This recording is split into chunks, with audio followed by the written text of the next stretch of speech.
was going with a bicycle when he was 10 years old on the dock of Naples, and at some point he saw one of these containers lift in the air. The container fell. He's crashed on the dock. He opens, and he saw all these Chinese bodies frozen and wrapped, falling over. So people, because one of the mafia business, Camorra, and this, so another is the Napoli mafia, but it's the same anyway. It's the same thing. One of the business was like to send back to China all these dead Chinese that they didn't want to be buried in Italy. They want to be buried in China.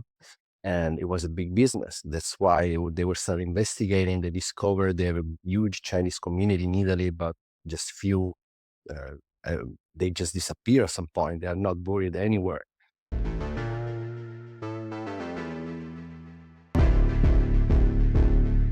What's going on, guys? How you doing, man?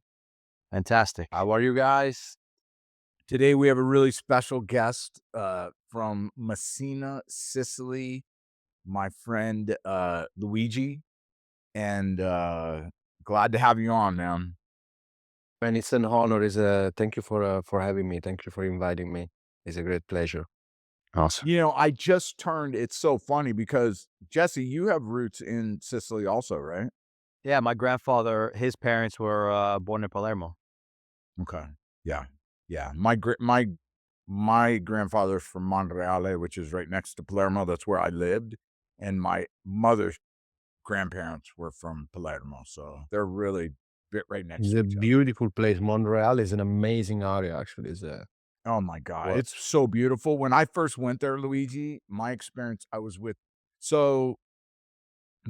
our mutual friend with Luigi and I, Jesse, is Ruben Stabili, and he owns a gym in Palermo, and that's where I taught.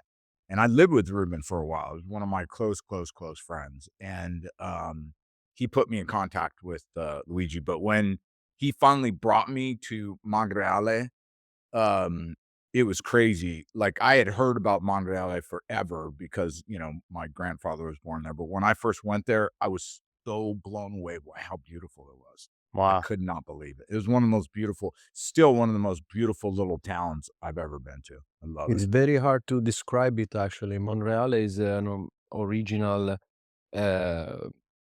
small city that it comes back from, I don't know, it's been around for a couple thousands of years, and then you can see all the layers, like the medieval part, the classical part is incredible. It's very hard to describe. It is beauty. I haven't been in a long time, actually, so this is actually a good plan for the summer, maybe.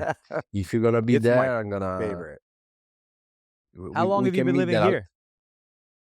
Me? Yeah, I've been in the US for the past 18 years, despite my thick 18. Sicilian accent, but I moved here in 2007. Okay. And I didn't plan it. Actually, it wasn't planned to, stay here. But then you know how New York is one thing and then another thing. And then at the end, you wake up and you're almost 40 and it's been 18 years and you've Yeah. been here all this time. While actually Nick did the opposite. You moved to Sicily at some point, which is very fascinating, actually. For Yeah. somebody with a Sicilian heritage, you say, you know what, I'll go back. I'm gonna go to my roots.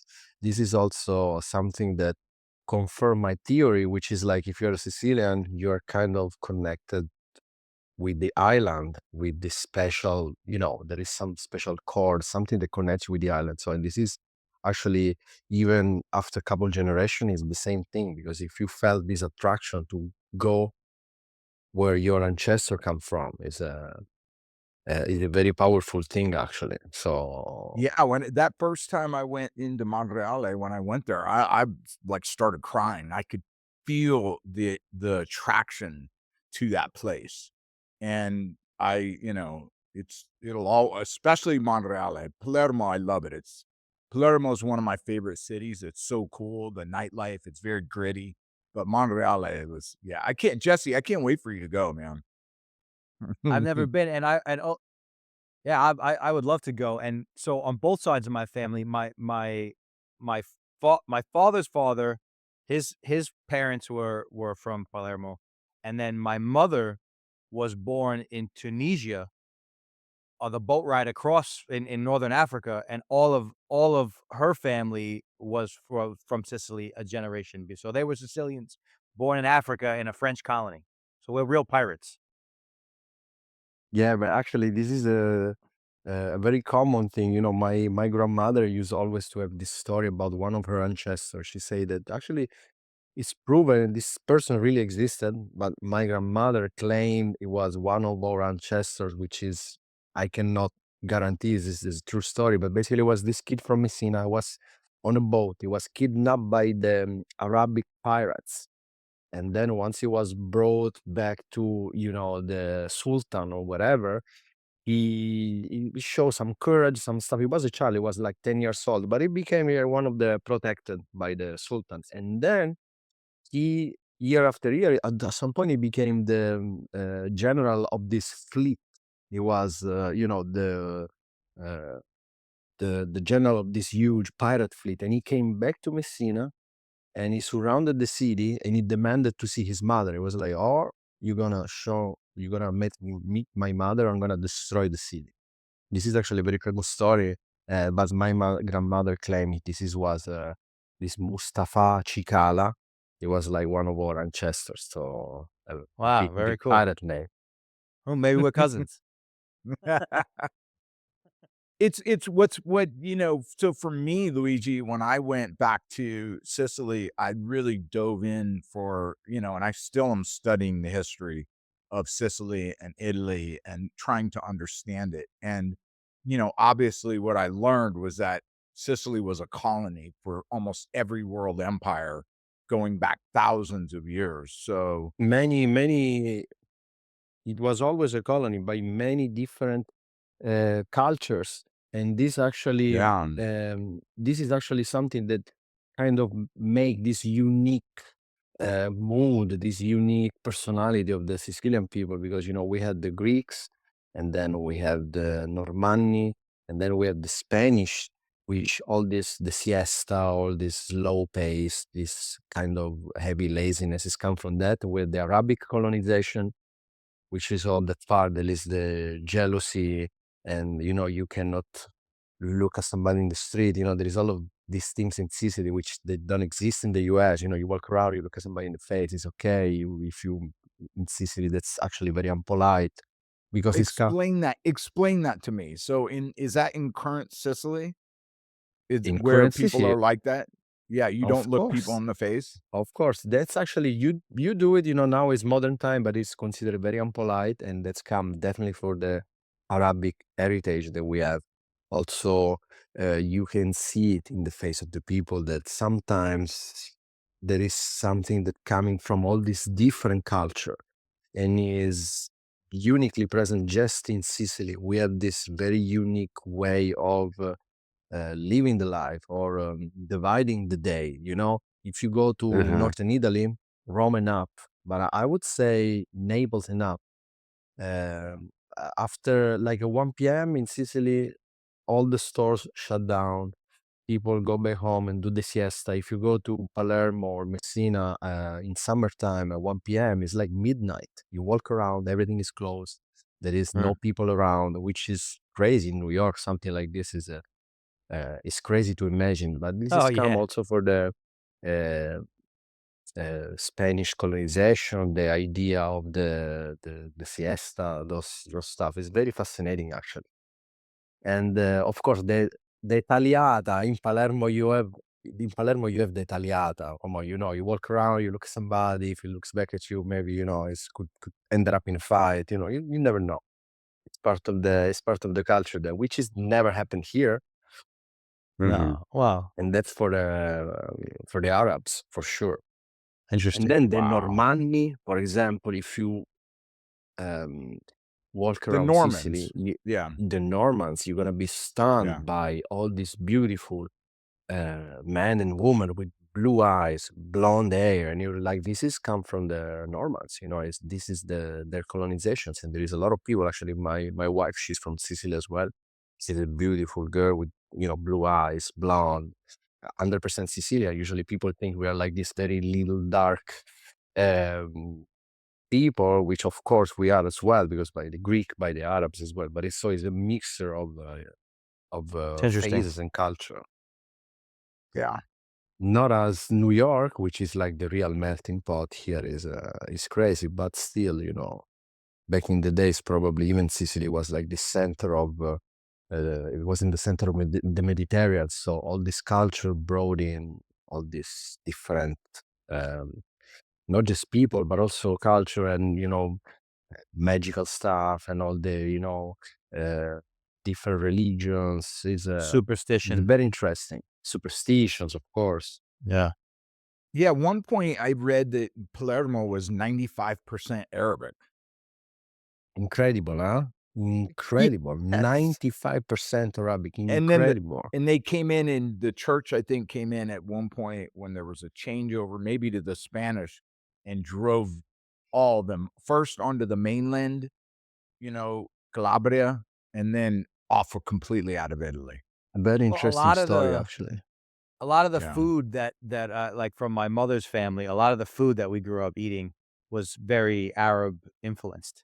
Oh yeah, They the arancino, the arancina, depending on the area of Sicily, it's definitely come from the Yep. Arabs. It was a way for them to back in the days to preserve the meat.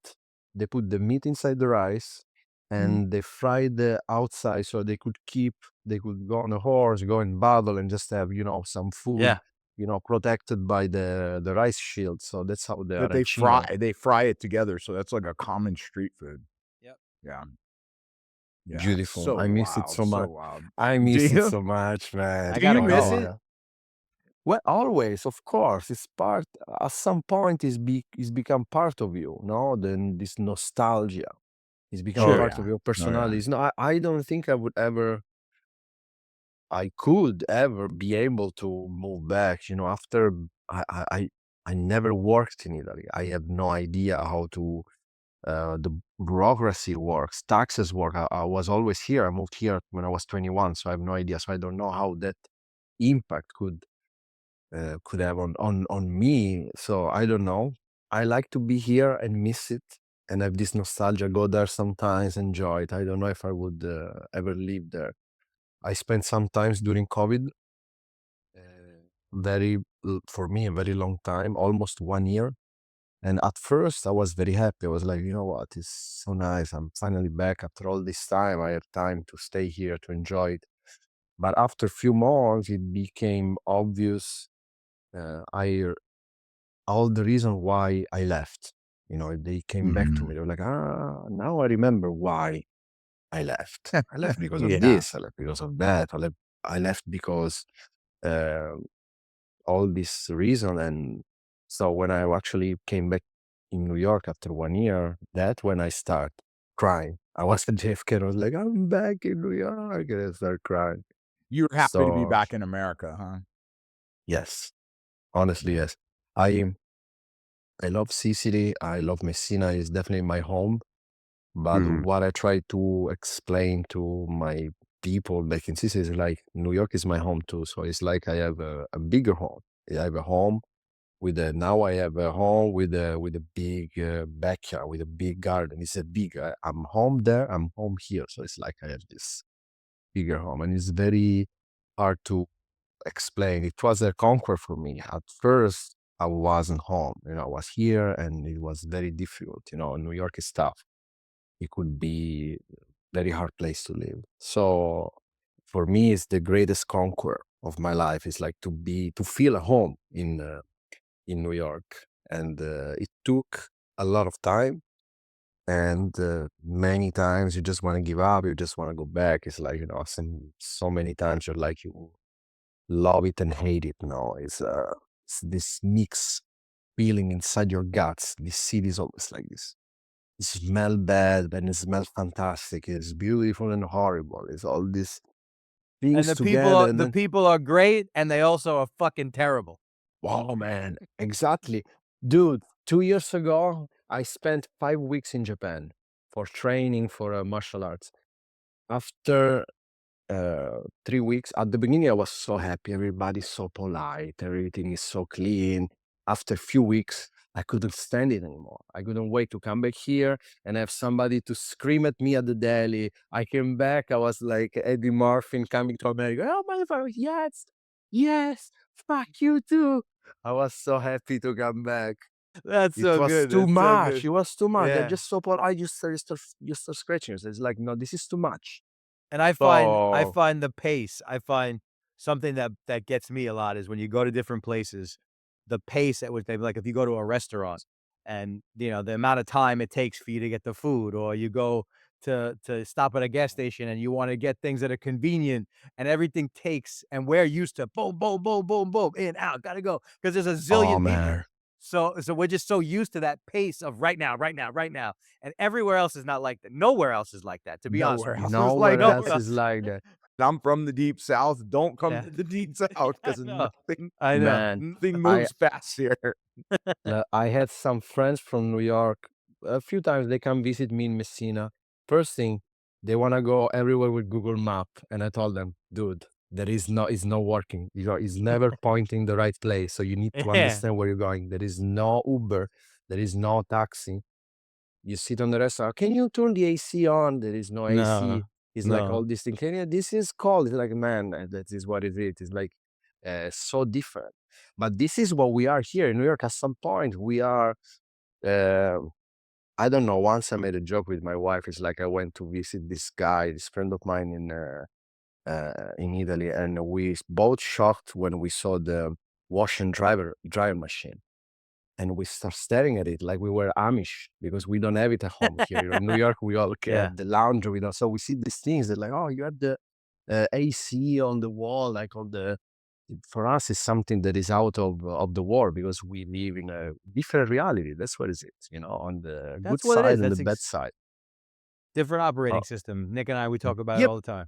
that's right. About how important it is to travel because you start to realize the way you think the world should be, it's only a thought. It's And it's not, just there's no exactly. reality. no. Every reality is different. You come to the deep south, it's going to be very different than New York. You go to Messina, it's even going to be different than Palermo. You go to, Latin right? America, completely different. Everything's different. Luigi, I have a friend. I don't know if you know Flavio, but from Rome. But Flavio. Flavio, his mother lives in Messina, and he trains from Roma. And he's like, I could never live in Sicily, and he's from Rome, which is only a few hours away. And he's like, Sicily is so different mindset wise. How do you describe the mindset of Sicily The compared mindset. to other parts of Italy, or even compared to America? So the mindset in Sicily. Uh, so definitely the pace is lower. So whatever you do, but yeah, compared to Northern Italy or even with Rome, everything getting is lower. And also there is this sort of heritage of different way of being polite between each other, which is you need to understand the code. It's like if let's see, I need to print or whatever. I don't know how to explain this. I need to print a poster art in Messina, and I go to this guy who owns a print shop, and then I discover that maybe my cousin has a friend who has another print shop. My cousin gonna come to me and say, man, you're gonna make me feel like, I'm gonna look bad. This is a friend of mine. You have to go to, there is also this code of living there that is applies to everything you wanna do. You wanna go to buy fish, you wanna go to do everything that you wanna do. That it's all this sort of, things that you need to know. You need to know how to move around there. If you know, Somebody go ahead. then no, but I'm done. S I could s talk. I can talk about this forever. So Sure. Somebody once said to me that Sicily is like Sicily to Italy is like what Brooklyn used to be to New York City 20, 30 years ago, before Brooklyn became what Brooklyn is today. I don't know. I wasn't here. Maybe. I remember when I saw this movie Serpico with Al Pacino, and at some point Mhm. he goes in Brooklyn, entering this building, and gets shot in the face by this junkie in these junky buildings. And it was actually my building. I was looking at the movie. I was like, dude, Oh, stop, wow. stop, stop. look, that's our building. We went out and we took the picture. It's actually our building. It was a fancy, it wasn't, it was already gentrifying. It was about 15 years ago in Williamsburg. So it was already getting very cool. But back in the days, it was like a junkyard. It was a place where people were just occupying, squatting, and doing drugs.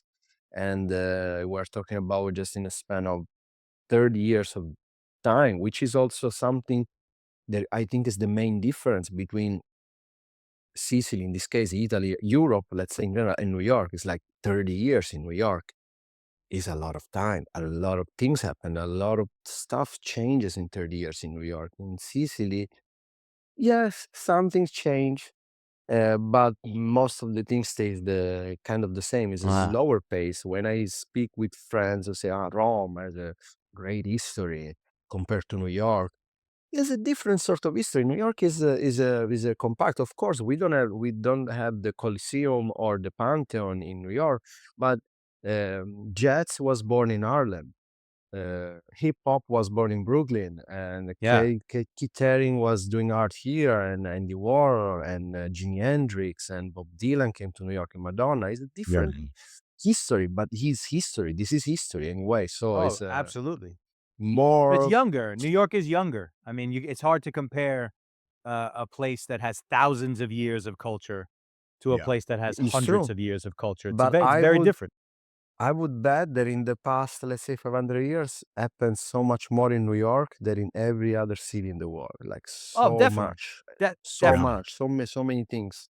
I was reading this article, which is very interesting, that said that basically New York is one, Manhattan especially is one big piece of rock, is a solid piece of rock. And even back in the days when, all the Native Americans used to live here, they considered this place as a magical place. They came here Yeah. from all over just to do these rituals, to do this stuff here. And even after we arrived, we continue to be so attracted by this rock. Uh, Millions and millions of people came through the past 500 years just on this rock. They came here, and they keep coming because there is something here. That's what the Definitely. article say. There is something. There is some energy. Something that is very attractive to humans. Well, there's got to One be a thing. reason that out of 7 billion people and change, the amount of energy, the amount of culture, the amount of wealth, the amount of everything that's being generated in that tiny little spot, there's got to be a reason for that. Oh man, for sure. So cool. One of the things, Luigi, that struck me when I moved to Sicily, after like 6 months, it started to really hit me that as an American, and Jesse, you'll get this because Jesse spends a lot of time in Dominican Republic. And so, and I think it's like that there. When I see a problem, I immediately think of an opportunity. And it seemed to me that a lot of Sicilians would see a problem and just go, you know what I mean? They didn't tackle that problem as, wow, this is an opportunity to make some money. This is part. This is part of the culture. Look, um, just to give an example about my life. If I would never do half sumo in Sicily, because That's your probably brand. they would have, That's your yes, that's brand. my brand. Probably there would have been Yeah. somebody who would come to me and would say, why are you doing this? Don't do it.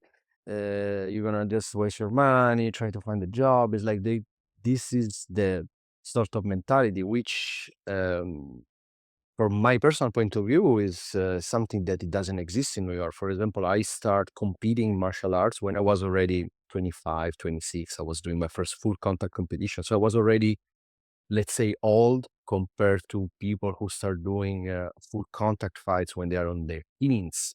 Some people And start what is your hold younger. on, what is your martial art? It's called Kyokushin Karate. It's a full contact style of karate, which we George the St. Pierre, right?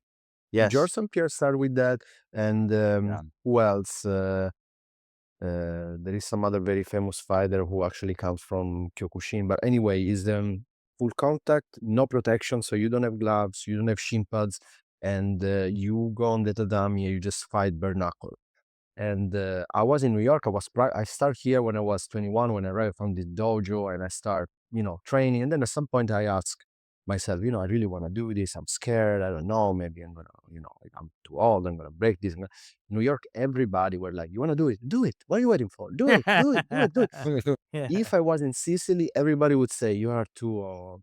Don't do it. What happened if you break this? What happened? Think about the important things. This is not important. So the mentality is also and people understand you, because wherever you go, the bartender maybe is a bartender, yes, but also is an inventor. So he's doing bartending because he have an invention, something you want to do. The waiter is a waiter, but also he wants to do a brand for clothing. Everybody's a Everybody dreamer. understands you. So if you have that things, everybody kind of understand you, and they tell you, of course, if you want to do it, do it. What are you waiting for? Same for Half Sumo. It's like, at first I was very scared. I left the job I was working as a designer in a studio. I left, and with my business partner, we said, okay, let's do this. And everybody was like, that's amazing, super cool, guys, do it, fantastic. So we were like also energized by our community, our friends, or people around us. And this is something that is missing in Italy, but also I understand why. It's a land that also is being under, uh, it's very hard to dream there. It's not a place where dreams come true. Usually people, Because they were oppressed.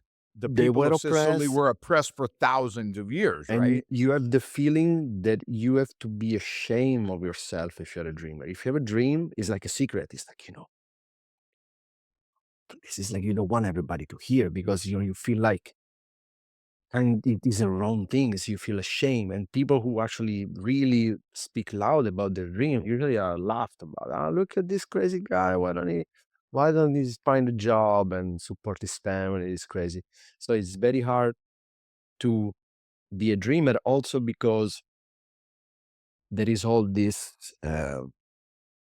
spider web of, you need to know the right person, you need to find obstacle, this envy, this stuff is moving forward is difficult. While here there is more opportunity, because also there is more space, economy is better, more money goes around, and people in general, even they is very easy for them to help you out. Like, you go out, you meet somebody, oh yeah, I know this guy, you need somebody who does glasses, you want to do, like, yes, I know, I'd like to talk with my friend, gives you the contact. Is much easier than in Italy, actually. So I don't know, but yes, you are. It's like you're afraid of dreaming, kind of. This is something that I have this conversation pretty often. I mean, like Nick said, I spent a lot of time in the Dominican Republic for about 20 years. And I just think, generally speaking, in other countries, the opportunity for upward mobility is not there. And everybody talks about corruption, and every government on earth is corrupt. The only thing that I think is good about ours is that the corruption allows for upward mobility for most people if you It's want to. true. And It's when true. you go to other countries, like for example in Latin America, if you're the son of a plantain farmer, you're probably going to be a plantain farmer. Your ability to go from having a local farm and do that to being, an entrepreneur who owns 5 different businesses, it's very difficult because the game is already set. The people who are in charge, they're in charge. They've been in charge for many, many, many generations.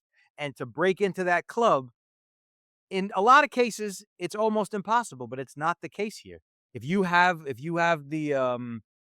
dream, if you got the willingness, if you got the balls, you can try and you can be successful, and it's a very special thing about this place. But I think Absolutely. it might be, if you think about it, it might be the case where if you were born in a country that is a colonizer, maybe there's more of a colonizing mentality. I mean, maybe Yeah, not. yeah. I don't know. Yeah, I'm I sure. mean, you look at Britain, right? Right in London, they're very, very entrepreneurial. Very right. You go to Germany, you go to other countries, whereas Dominican Republic and Yes. Sicily, you Yeah, didn't have colonized. any. Yeah. You didn't have any opportunity. You were You're it was beaten into, it seems to me, Luigi, into the fabric of everything, that you're oppressed, there's no opportunity, you just deal with it. Is It's true. It's true. It's definitely something that is related with the culture for sure. What I see here is, as you say, is more. Um, it's bureaucratically everything is easier. You pay taxes. I sit down with my accountant, and it's like it's very easy. It's Mhm. idiot proof. While Yeah, until you have to bureaucracy write the in fucking check.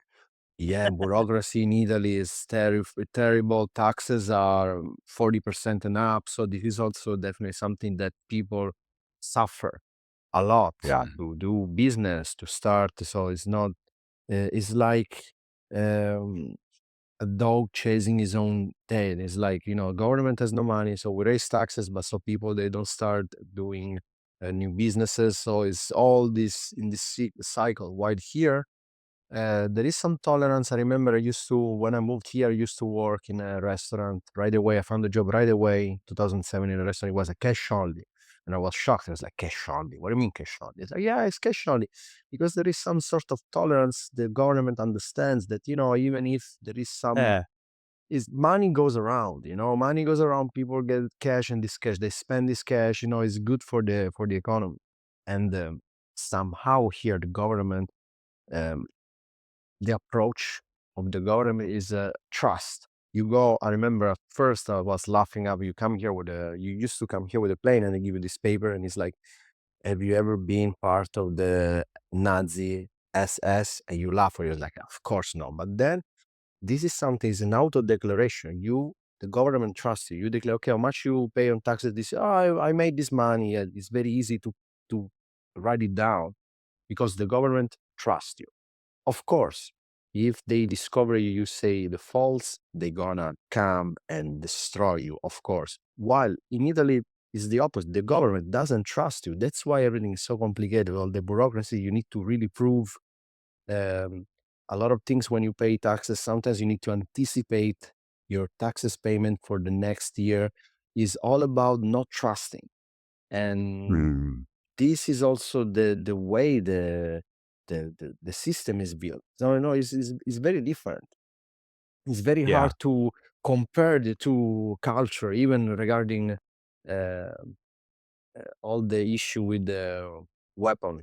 Here in Italy, we make a big deal about the fact that in the US, people have guns and people have shotguns, machine guns. I don't want to judge, but to understand this, we really need to understand the difference of the two cultures. We spent in Italy thousands of years to take the weapons from the king, from the emperor, and give it to the police, And so this is the system, how the system. So we don't have guns, we don't have swords because we been oppressed by the emperor, by the king for thousands of years, and now we have democracy. So the weapons were took away from the king and gave to the police.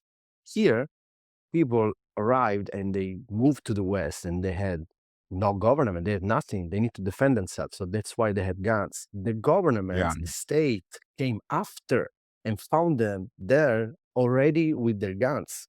So Mm. it's a different approach. I don't want to judge, I want to say it's good or bad, but to understand the differences between this is a huge difference. It's like um, as you mentioned before, traveling is something that is very helpful to really kind of understand how different people work. It's like if you find a doctor from Minnesota in the US, his idea of good and bad life, uh, projects, dreams is completely different than a doctor who lives in Palermo and is born there. It's like they are completely different. They maybe look alike, but they are so different. Their values are different. The way of seeing the world is different.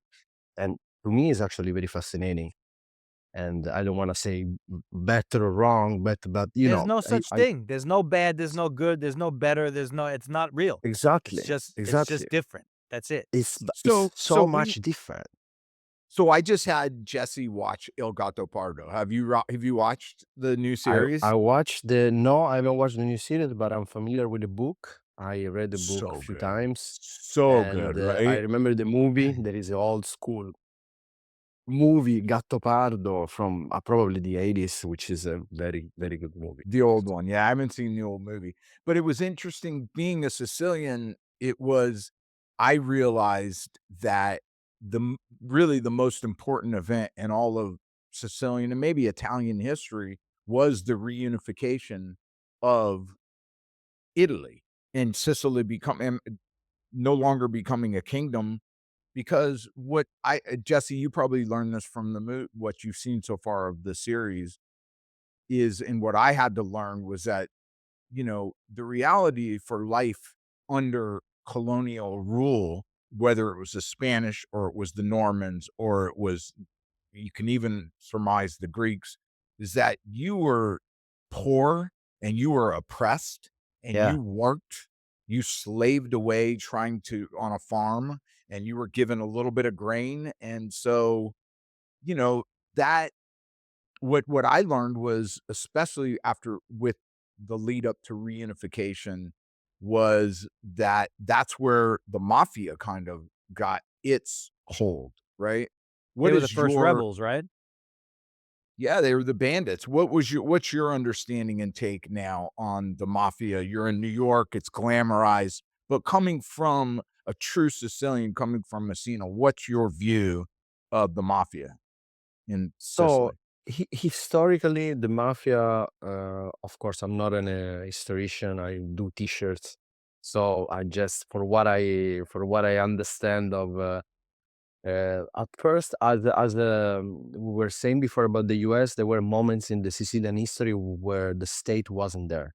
It wasn't a state. It was some people, and the bigger guy was protecting. That was going to the small guy. Was say, I'll protect you. Don't worry. We're gonna have some people here. We're gonna protect this. We're gonna protect the village.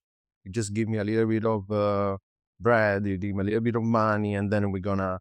And this is how mafia started operating at first, and it was already uh, deep rooted, I'm sure, and I can bet on this. It was already rooted in the territory way before the unification of Italy. The mafia was there already back in the 15th century, 16th century. Mafia was already there, and today has a completely different face. As you can see, some people claim there is no mafia. You don't see people dying in the street. You don't see kidnap. You don't see bombs on the road. So mafia is not there anymore. Actually, when you see the mafia, when you see the killing, when you see the bombs, that means they are in war. There is a war. When you don't see the mafia, this means everything is under control. Everything is under one big control, and that's actually what happening and what happens right now in Italy. There is a big connection between the mafia and the state. I was reading that 1/3 or 1/4 of the entire um, Italian economy is based on mafia business. So Wow. even for the state, take Still today. still today, even for the Wow. state, take out this huge um, part of the Italian economy would be disastrous. So they definitely Yeah. have to, make it somehow work. And I don't know if you ever read the book Gomorrah by I've seen the um, I've seen the series a little bit. I've never read the the book. series is very, romanticized, is made it cool, but the book by Saviano, this writer, is really fascinating. It really tell you how the mafia operating now. He said that he had this idea of uh, making this book when he was a child. He was from Napoli. He was going with a bicycle when he was 10 years old on the uh, dock of Naples, and at some point he saw one of these containers lift in the air. The container fell. He's crashed on the dock. He opens, and he saw all these Chinese bodies frozen and wrapped, falling over. So people, because one of the mafia business, Camorra, and so another is the Napoli mafia, but it's the same anyway. It's the same thing. One of the business was like to send back to China all these dead Chinese that they didn't want to be buried in Italy. They want to be buried in China, and it was a big business. That's why they were started investigating. They discovered they have a huge Chinese community in Italy, but just few. They just disappear at some point. They are not buried anywhere. So this is one thing. Another thing is like all the. It's crazy. Garbage. Garbage is a huge. Garbage is a All right, huge thing. why is Sicily so covered in garbage? Why? There's garbage everywhere.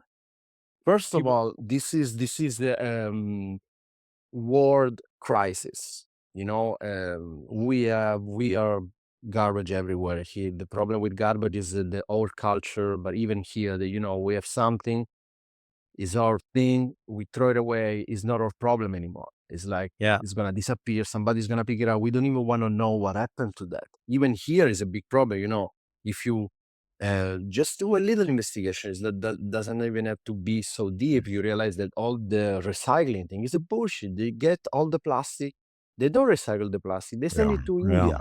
They send it to India. They had this video of this guy who followed actually this truck, and the plastic gets to India, and in India they fucking dump it in the ocean, they burn it. So it's not so. But yes, in Sicily you see more because our infrastructure are weaker. We have less money here. In the street in New York, they clean the street every day. The trucks comes 3 times a week. In Sicily, no. And also because corruption and mafia is in there too. They had a big That's what it seemed like to me. Well, that was the Mafia has answer. always Man, been Mafia has always been in the sanitation and the garbage Man, business. they had the big scandal of the blue mozzarella. It's very famous 10 years And ago. Dude, Mafia was start buying this land in outside of Naples. The Camorra was buying all this land outside of Naples, and they were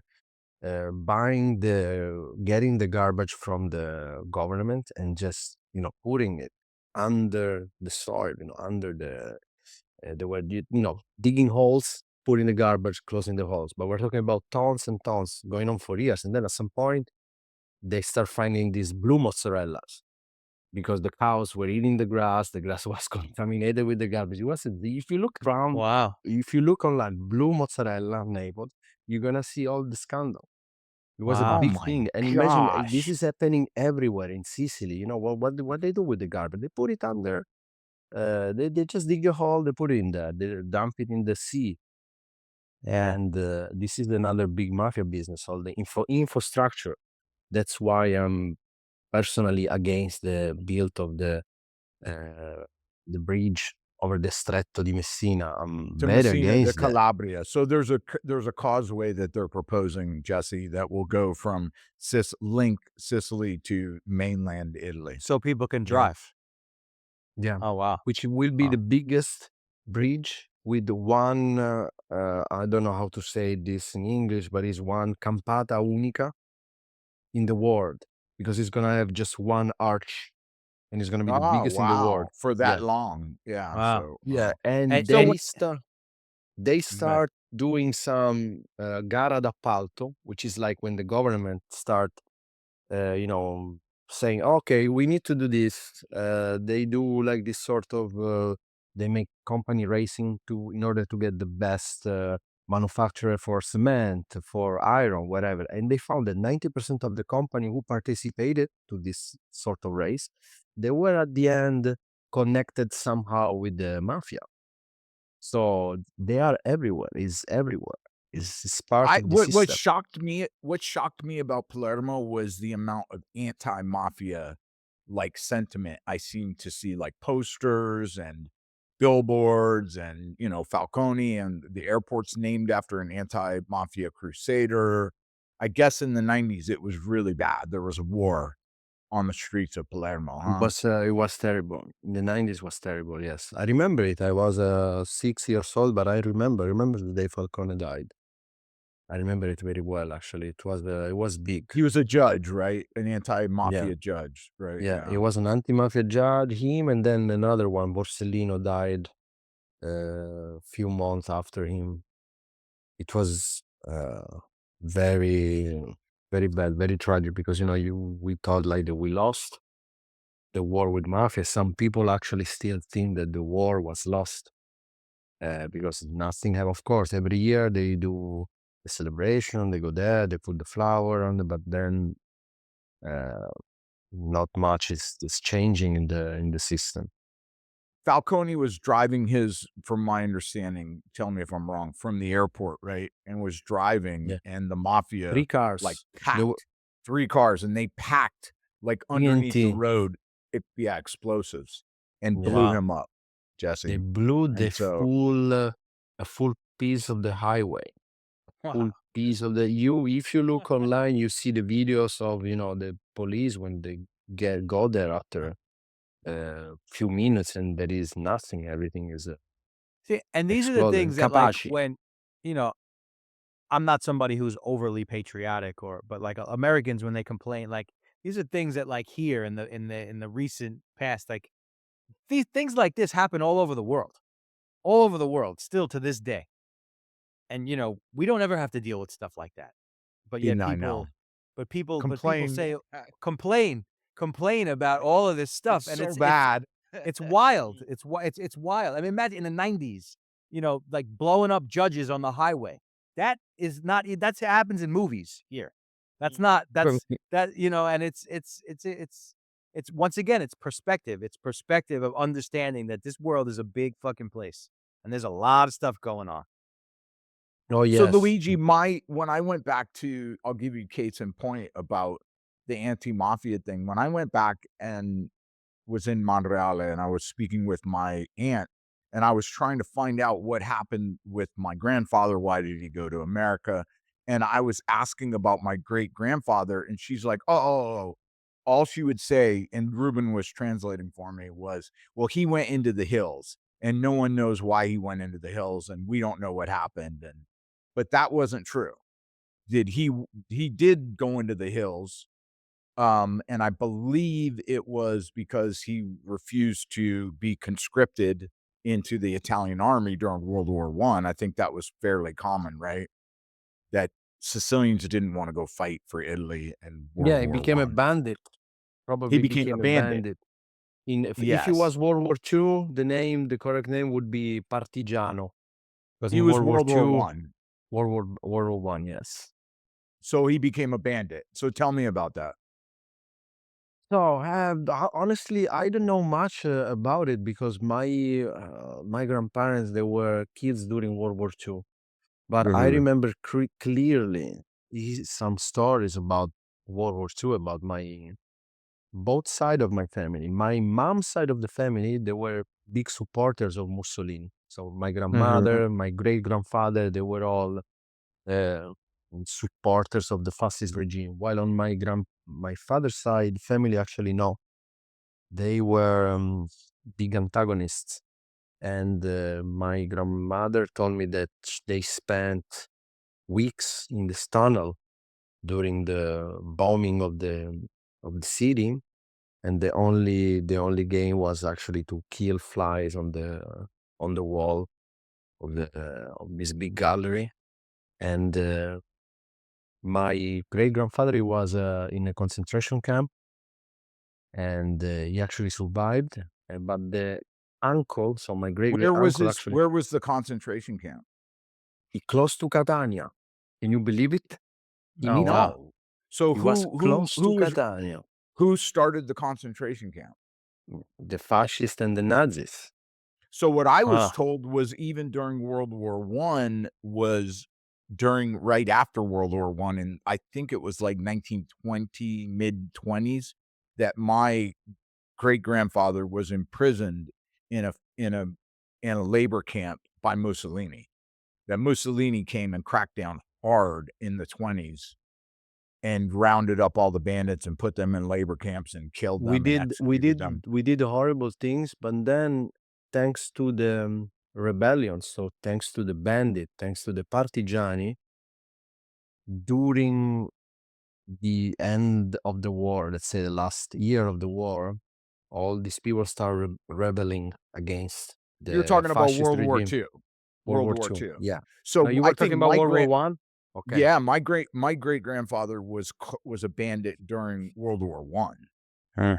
and I think it was he probably died. I'm gonna go back to the Comuna and try and get his death record because my aunt wouldn't talk about it, you know? But I World War think One that was crazy. A lot of people died. They had the big flu, and they died uh, by the millions. It was this trinchea war that basically made people uh, go insane. They spent all this months inside the trinchea. How is in English trinchea? I don't know. You know the Trinche term?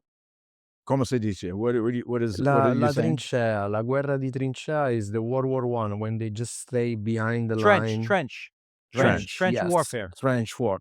And people start getting insane because they were spending all this time just waiting for the right moment, and they spent months, years, the flu come in. Oh It my was gosh. horrible. They died Well, by the he million. refused to fight. He refused to fight and went into the mountains. And so, yeah, I was just trying to and from what I understand, that he was in prison there. Let me ask you something. Do you speak Sicilian? I do. I speak Do Sicilian, yes.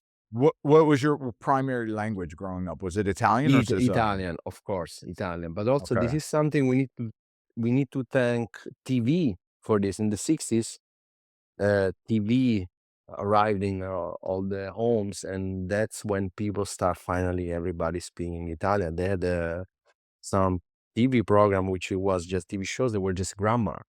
People were learning grammar, and when Garibaldi came unifying Italy with the Mille In down in Sicily 1860. in Yeah. 1860. People, the Sicilian people, they were listening to Garibaldi and the others talking, and they thought they were French. Ah, They the language was so different between the north and the south that they thought they're not Italian. They're And not Italian, right? So I met there was a girl that, her and her husband, they lived, like, in Monreale, but she was from the center of the island, and she told me that she would have to translate everything into Sicilian because her first language is Sicilian to this day. I Mhm. guess in the center of the island, it's a little different, right? Probably yes. I'm for us it's very easy to switch. When I'm Mhm, there, it's normal to switch until you made a joke in Sicilian, and then you go back to Italian. But most of the people we just talk Italian. mhm. Uh, but I remember I met years ago a woman here in New York. She was an older woman, coming from very rich woman, coming from a beautiful family. She sit down to a table and she started talking to me in very raw Sicilian dialect, and I was shocked because that's the only language she knew. She didn't know Italian. She was growing up here, of course, so she speaks English perfectly. But she was like, "Oh yeah, I speak Italian," and we were just talking in Sicilian, very hardcore Wow. Sicilian, and it was a shock for me actually. So, So but yes, it's a that's different language. It's a it's a different different language. language. So Different Jesse, language. your ancestors from Sicily, that's something that I also learned. They didn't speak Italian. yeah. So Your ancestors did not speak Italian, they spoke Sicilian. my grandmother, my aunt, they all spoke Sicilian. My grandfather on my father's side, they all spoke Sicilian. I didn't know that till I moved back there, and I was like, No, but "What?" also no. The fact is, they invented Italian. Nobody spoke Italian. Even in Florence, they say that i Fiorentini they invented Italian. Even they used to speak their own language, which was the Fiorentino language. And Florence was different than Pisa, and Livorno was a little Ah, bit different, and then Rome was Probably. different too. It was the Volgare, and then Milan. So we were divided in different kingdoms, and that's why we were never this strong as a country. As a country, we're younger than the US probably, because as a ah, unified country is That's right, uh, yeah, we've been a yeah, country for the past 1 century and a half, less yeah. than a century and a half before that. And that's interesting. also why you go to Palermo and they don't like people from Catania, and you go to Pisa, they don't like people from Livorno, because they Yeah. ancestor, they've been in war for hundreds of years, it's like they were kingdoms in war. I read, Yeah. So I read the Walter Isaacson biography of, Da Vinci, and, Mhm. there was a lot of that, like, he was like this, like a trader. Like he would go back and forth to whatever kingdom would pay him to, design war machines against the others, and he would go from different kingdoms. Wow. I gotta read Incredible. that. That sounds Very, awesome, very, man. I mean, big book, but very, very cool. And what I thought was so cool about that book was that you think about like somebody like Leonardo da Vinci, and you think that like, this was somebody who was just a brilliant person who everything he touched turned to gold. But like when you get into it, he was a crazy maniac just like everybody else, and he was a procrastinator, and he struggled, he was depressed, and he was all of these things that made him human. That, when you think about people like that in history, these giant characters, you don't think about the humanity, and it went very deep into that. It was very interesting.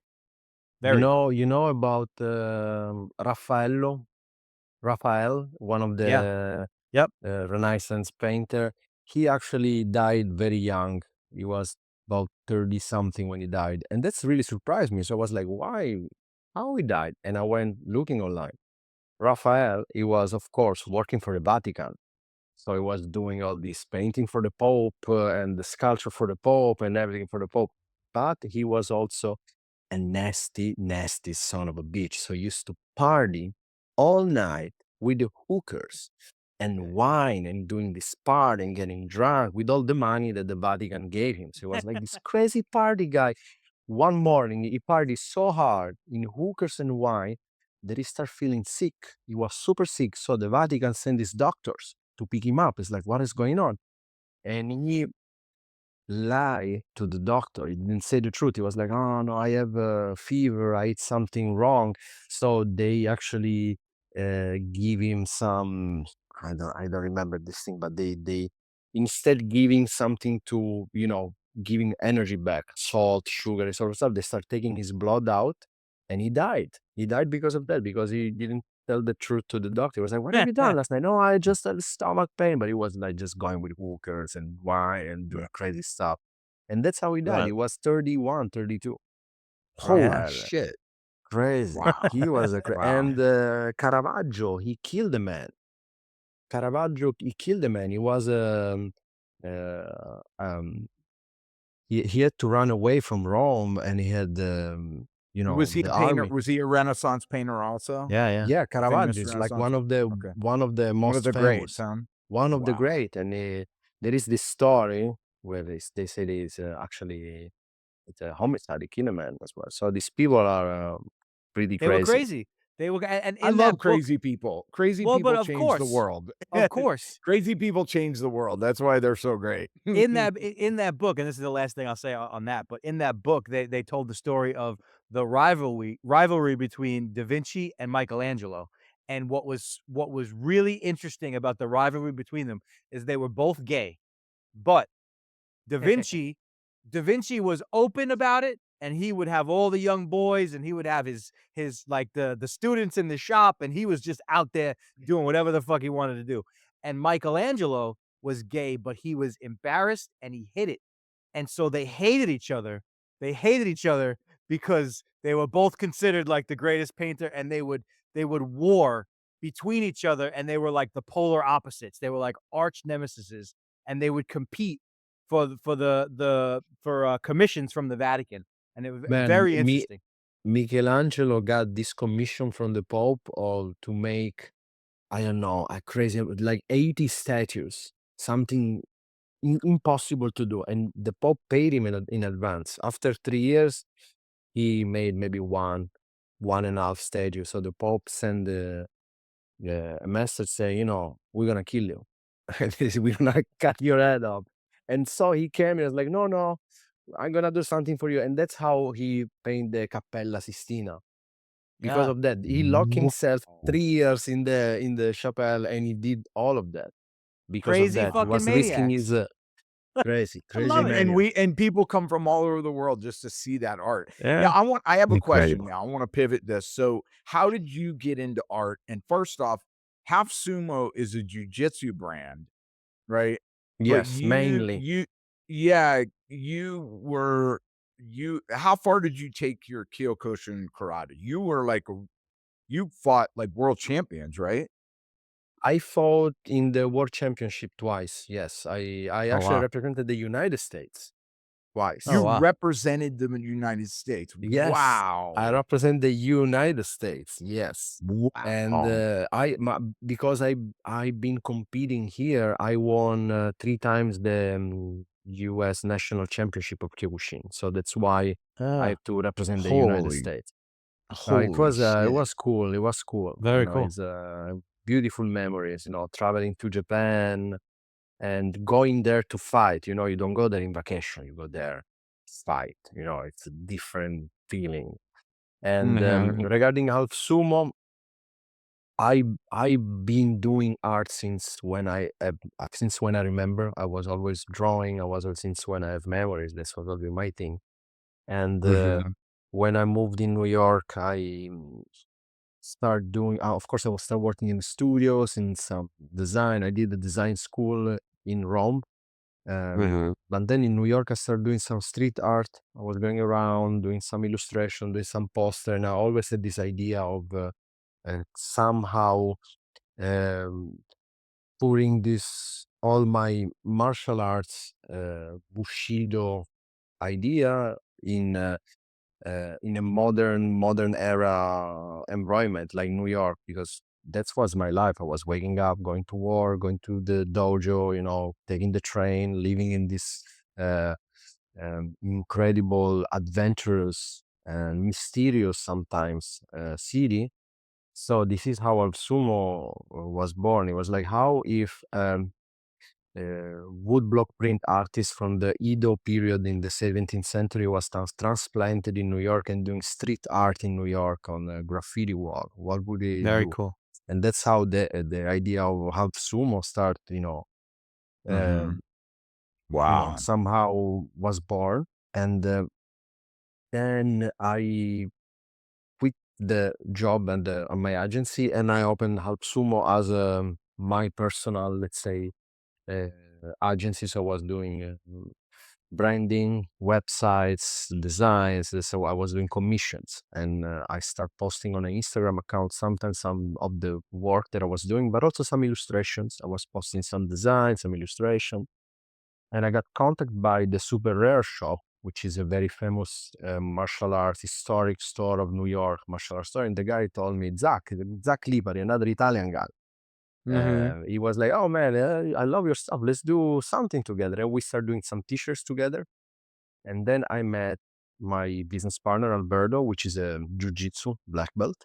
And he was Mhm. like, I think Sumo is a great concept. We can maybe do something together for Brazilian jiu-jitsu, because also the differences in Brazilian jiu-jitsu, you can really have a huge canvas, because you can do your kimonos, you can do the rashkar, while karate is more strict.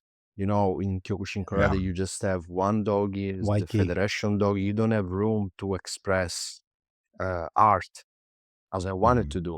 So, and also he had another brand, another jiu-jitsu brand. So it was like, I know how to manufacture the doggies. I know how to, do this sort of. So we started working together, and it became very successful. Actually, people loved it, and the Brazilian jiu-jitsu community actually is the warmest. It's the incredible community. The support and the love that I receive from the jiu-jitsu community is incredible. The design that I do, they is really there is really welcoming and energetic community. So I started doing jiu-jitsu myself. I suck. I suck very bad, but I'm getting there slowly. So for me, the Yeah, I've new been doing it. thing I've been doing it for 9 years. I suck too. So We all that's said. all. we all Yeah, suck. We all When that's suck. hey, what everybody. listen. I was just telling someone the other day. He was like, "I don't feel worthy of getting my black belt," and I'm like, "You're not worthy." Never. Yeah. And he looked at me. He looked at me and he goes, "What do you mean?" I'm goes, "Dude, you're not. All you just did is like BJ Penn told me this. He goes, when I got my black belt, I became the white belt of black belts. You But just also some people. now you have to earn it. Now you Yeah. get your black belt. You have to earn that black belt." But also some people, they don't understand that the higher is the belt, the more are the responsibility. Man, I have a black belt in Kyokushin, dude, the responsibility and how you have to, even when you're in training, if you miss something, if you make a mistake, it's like if you're a white belt, you're a white belt. So if you have an orange belt, like in Kyokushin, it's fine. But I have some people, it's like, okay, I'm gonna try to get the brown belt, and then I'm gonna get the black belt. I was like, guys, relax, because it's just getting worse. Once you get the black belt, it's your responsibility. It's like it's not a chasing of Well, No. the and belt. the older you get, and this is something I think about a lot, is the responsibility to stay in physical shape so that you can Mm, express the technique is exactly. it is so important because, all right, you get a black belt, you're an upper belt in whatever, and you come in and some 25-year-old white belt who wrestled in college and, he's handling guys that are Yeah. handling guys that are in brown and black because and a lot of that has to do with the fact that, these guys are not staying in shape. So if you're not in there's like you're a purple belt, you're a brown belt, you're a black belt, but the spectrum between when you're dialed in and when you're training and then when you're off the path, you're a completely different fighter. Completely Yeah. different Oh fighter. man. And also everybody wants to kick my ass at Kyokushin because I was the Yeah. champion. So every time we spar, everybody wants to kick my ass. So I need to somehow try to keep myself in shape. It's not that easy because after No. I quit competing, that fire of the competition, it changed. Of course you're also older, so you feel different, you feel like what happening to me. It's natural. It's part of the thing that you cannot sustain that level of training No. forever, It because also changes, you it have other changes. priorities too. It's drive you mad. But actually, I find that putting myself in jujitsu gave me a lot of fresh energy, a lot of fresh fire, because first of all, it's a new thing.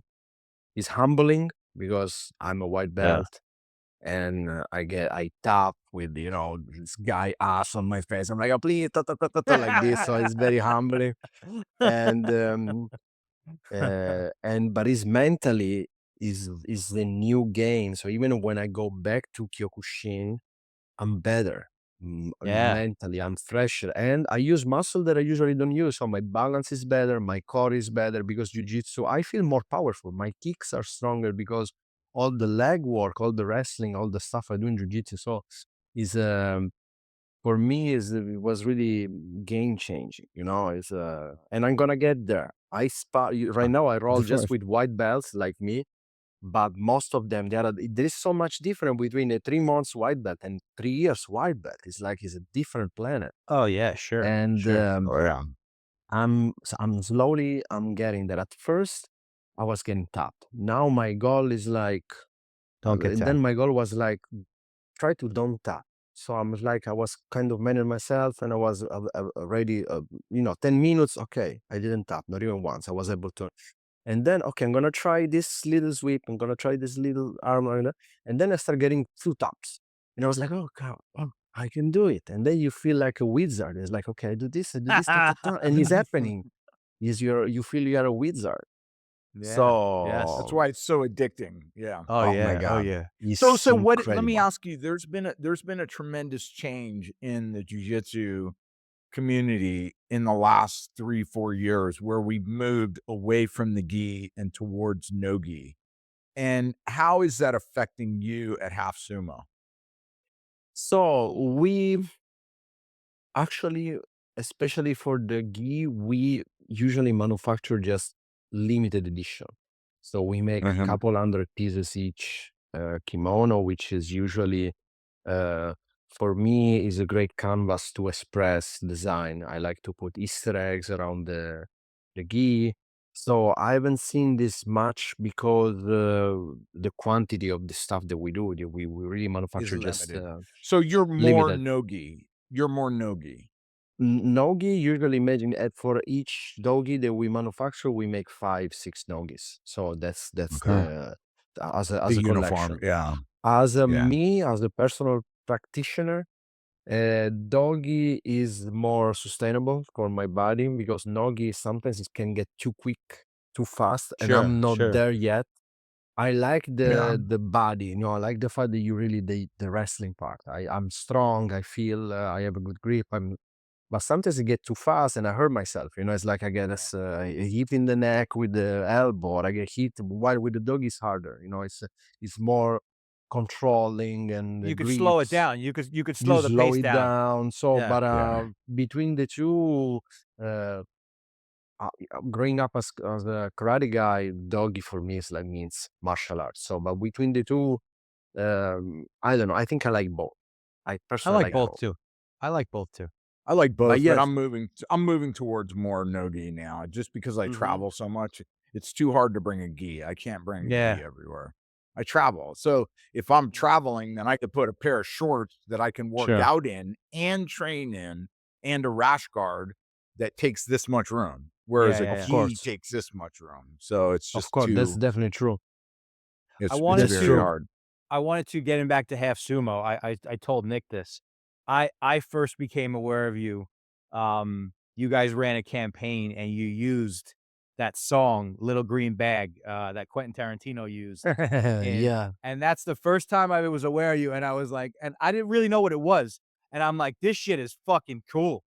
And when Nick Thank you. when Nick told me that you were coming on, the first thing I thought about was that ad campaign, and I'm like, I haven't met this guy, but I already know he's cool because those videos were so dope, and I wanted to say that. Thank you, man. It's a great honor, especially for me because I'll do all the videos myself. This is something I really enjoy too, because otherwise I've been sitting on my desk all day doing Yeah, design. yeah, So the fact that I can go out, do some videos, do some contents, shoot some photos is so I actually learn how to do video because of Half Sumo. Because at first we needed to, you know, somehow understanding how to do it. So I download the Premiere and I start, you know, playing around with it, and I'm getting pretty good. Last month, one of the video we have one of our videos in Times Square on a big billboard. What? Yeah, and I was actually I wanna do Wow. it. I wanna make That's it. So I amazing. shoot all the video and I did all the editing.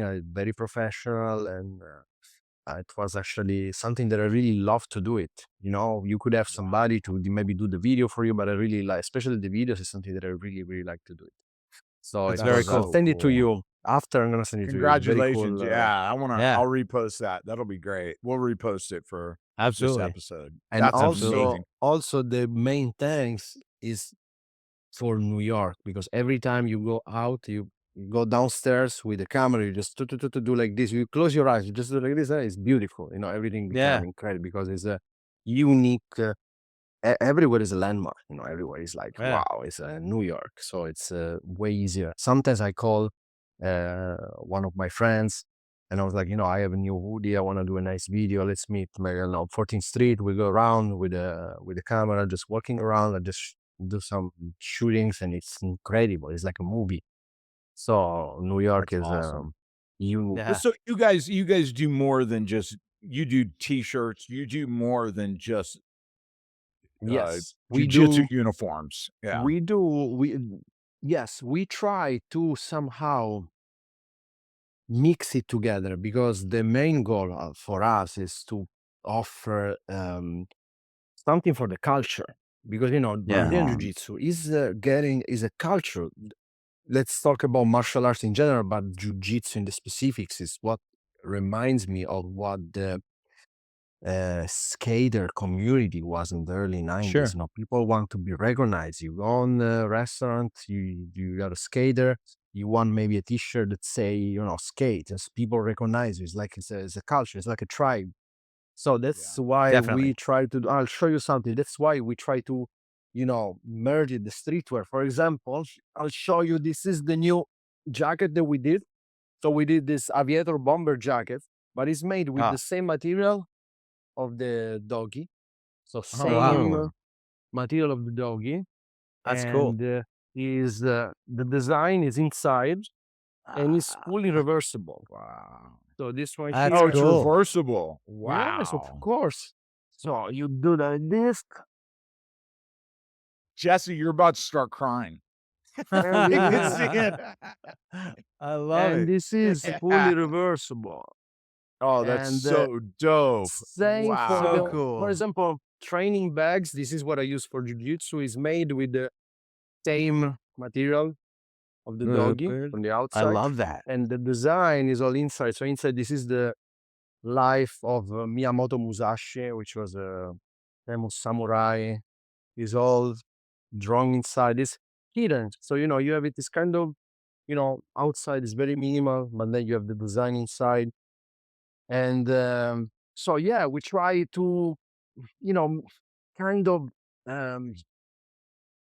trying to offer something for the culture. No, of course, the gears, of course, the kimonos, the belts, everything that you need for training. We do gloves too. We do boxing gloves. But for example, I'll show you. We do have, and even here the design is hidden inside. So you always have an so that's Easter like the egg. Easter egg. Yeah, yeah. You always have an Easter egg somewhere, and actually it's very fun. It's very fun. I love it. I love to do it. So cool. We made great. we and the new thing is like actually I'm making a rag. I have it under my Oh feet. wow. That's Come so to the dope. show. I'm gonna have 2 new rags on the show too. So come to the show if you can. Yeah. If you can make it. Yeah. I'm gonna try to make it for sure. All right. And, Awesome. And the show is when? It's April 11th. April 11, yes. And Friday. where is it? Where's the show going to be? Close to Union Square. This place called Spacious Studio 1, if I'm not mistaken. But I can send you the exact address. Is 1 block from Union Square, so it's very close on Broadway. Awesome. And people can follow you and find you and stalk you on Half Sumo. Is that right? Yes, of course. I'm the one. I'm one of the people who manage the page. So if they ask for me, I'm gonna reply to the messages. Especially Instagram, I'm pretty active on that. And Awesome. so yes. And Awesome. I'm gonna send you a rash guard. Both of you. I'm gonna send you a couple rash guards. Awesome. Please do, man. Please do. Very cool, That'll be man. Very awesome. cool. Well, dude, thank you so much for coming on, man. That was amazing. Thank you for having me. So nice. Thank you for your time and for the beautiful chat about Sicily. Thank you so much. Yeah. It's really, fulfilling my We heart. just got to get Jesse there next time. So Yeah, man. This summer. He's got to taste the granita, right? Granita yeah, in yeah, yeah. Messina. Granita in Messina. I'll be there in the summer in July. So I hope you guys gonna be there. Are you Yeah. crazy? Yeah, Are you I'll be there. crazy? Yeah, It's yeah. molto caldo. I cannot. July? Oh man, I wanna just burn myself under the sun, man. I'm like, I need it. I need it for the full year, and then I'm back here, and then I recover. cool. Pazzo. No, it's so hot. I should be in Europe. If you're there, I'll come see you, but I'm going to be in the UK with my daughter. If you're close to the beach, you can do it. You stay home No, during the day. I love going to Cefalù or Mondello. I'm always in Mondello, which is a famous beach, Jesse, and outside of Palermo. Yeah, you got to be near the water. Yeah, you gotta be near the water. There is no other way, huh? No way. All right, brother. Excellent. Thank you Guys, so much. thank you man. so And we'll much. try and see you. We'll try and come Luigi, see you for the drop. Thank you. It's great to meet you, Please. bro. Nice to All right, meet guys. you. Ciao, guys. Thank you, man. Awesome.